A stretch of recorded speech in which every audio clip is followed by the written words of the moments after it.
नमस्ते दोस्तों, आपका मेरे YouTube चैनल लिलीफाई नॉलेज में फिर से एक बार स्वागत है। मैं शिप्रा आज आपके लिए फिर से 5 छोटी सी जानकारी लेकर आई हूँ। पहला, दोस्तों, क्या आपने कभी सुना है कि किसी डैम के कारण पृथ्वी के घूर्णन कम हो जाएगी? यह सत्य है। गोर्जस डैम चीन हुबेई प्रांत चीन में योंगरेजी नदी को पार करता है। यह कुल क्षमता के हिसाब से दुनिया का सबसे बड़ा हाइड्रो इलेक्ट्रिक पावर स्टेशन है, जो पूरा होने पर 22,500 मेगावाट हो जाएगा।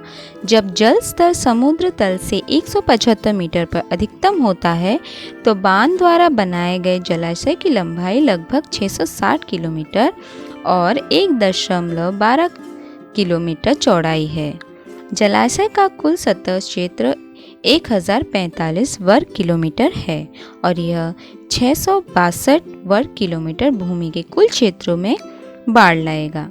जलाशय में लगभग 39.3 घन किलोमीटर पानी होगा। उस पानी का वजन 39 ट्रिलियन केजी से अधिक होगा।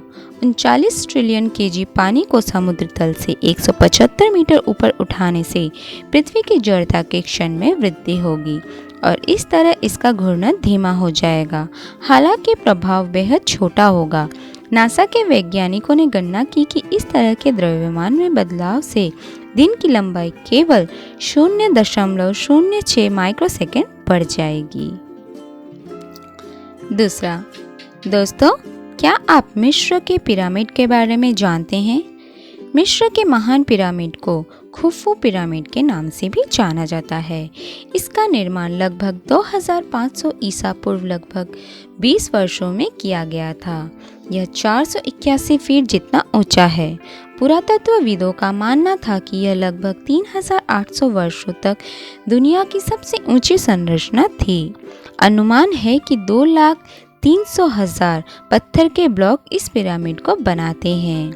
उन ब्लॉकों का वजन लगभग 2 से 30 टन तक होता है। सबसे भारी ब्लॉक का वजन लगभग 50 टन होता था। वह हाथी से भी भारी है। पिरामिड का वजन 5,955,000 टन आंका गया है। इस पिरामिड के प्रवेश द्वार पर एक कुंडा दरवाजा है, जिसका वजन लगभग 20 टन है।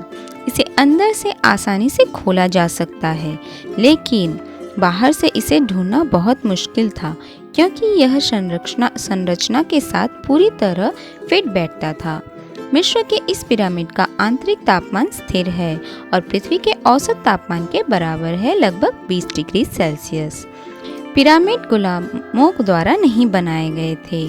वे 1 लाख अत्यधिक कुशल और प्रशिक्षित मजदूरों द्वारा बनाए गए थे, जिन्हें उनके समय के लिए भुगतान किया गया था।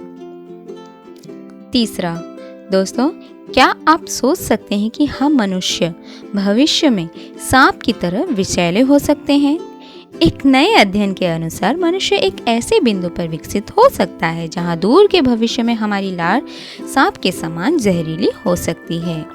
Okinawa institute of science and technology graduate university के शोधकर्ताओं ने ऐसे जीन की तलाश की जो पिट वाइपर सांपों में जहर के साथ काम करते हैं।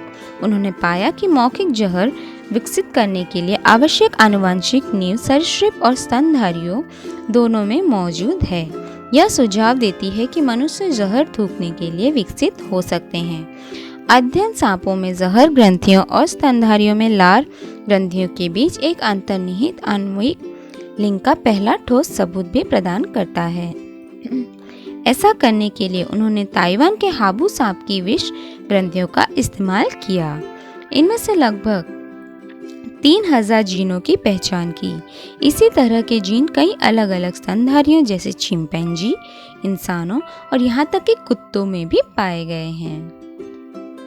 चौथा, दोस्तों, आज तक आपने ट्रेन को बैटरी, इलेक्ट्रिक, कोल या डीजल से चलते देखा है, पर वैज्ञानिकों ने एक इलेक्ट्रिक बैटरी के साथ दुनिया की पहली इन्फिनिटी ट्रेन विकसित कर रहे हैं, जो गुरुत्वाकर्षण शक्ति का उपयोग करके रिचार्ज करेगी।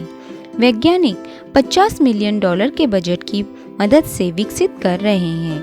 यह एक इलेक्ट्रिक बैटरी पर चलेगा जिसे पारंपरिक चार्जिंग इंफ्रास्ट्रक्चर का उपयोग करके रिचार्ज करने की आवश्यकता नहीं होगी, क्योंकि यह ट्रैक के डाउनहिल सेक्शन पर गुरुत्वाकर्षण ऊर्जा का उपयोग करेगा।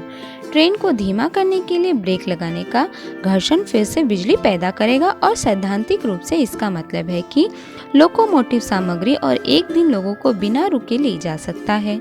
यह ट्रेन 2030 तक चलेगी। इसका नाम इन्फिनिटी ट्रेन रखा गया है। एक तरफा ढलान वाला रेलवे लाइन के सिर पर 34,000 टन लौह अयस्क के वजन के साथ ट्रेन गुरुत्वाकर्षण बल के तहत अपने गंतव्य की ओर तेजी से बढ़ेगी। 5वां, दोस्तों, क्या आप जानते हैं नासा उत्तरी रोशनी के माध्यम से एक रॉकेट उड़ाएगा ताकि यह अध्ययन किया जा सके कि वे पृथ्वी को कैसे प्रभावित करते हैं। नॉर्दर्न लाइट्स पृथ्वी पर सबसे शानदार स्थलों में से एक है, लेकिन खगोलविदों को उनके पीछे के विज्ञान में उतनी ही दिलचस्पी है। अब नासा ने उनके माध्यम से सीधे एक रॉकेट उड़ाने की योजना का खुलासा किया है।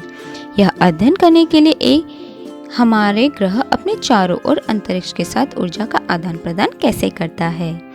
नॉर्दर्न लाइट्स, जिसे अरोरा बोरेलिस के रूप में भी जाना जाता है, कभी कभी जब अंतरिक्ष से विद्युत अवशोषित कण हमारे वायुमंडल में आते हैं तो वे तटस्थ कणों से टकराते हैं और उन्हें प्रज्वलित करते हैं, जिसके परिणाम स्वरूप प्रकाश की सुंदर नृत्य तरंगे हमें आकाश में दिखाई देती है।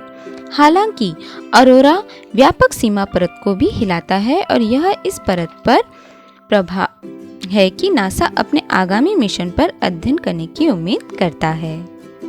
तो दोस्तों, आज की दी हुई जानकारी आपको कैसी लगी मुझे कमेंट बॉक्स पर ज़रूर बताइए और मेरे इस वीडियो को लाइक, शेयर और सब्सक्राइब करना ना भूलिए। Thank you.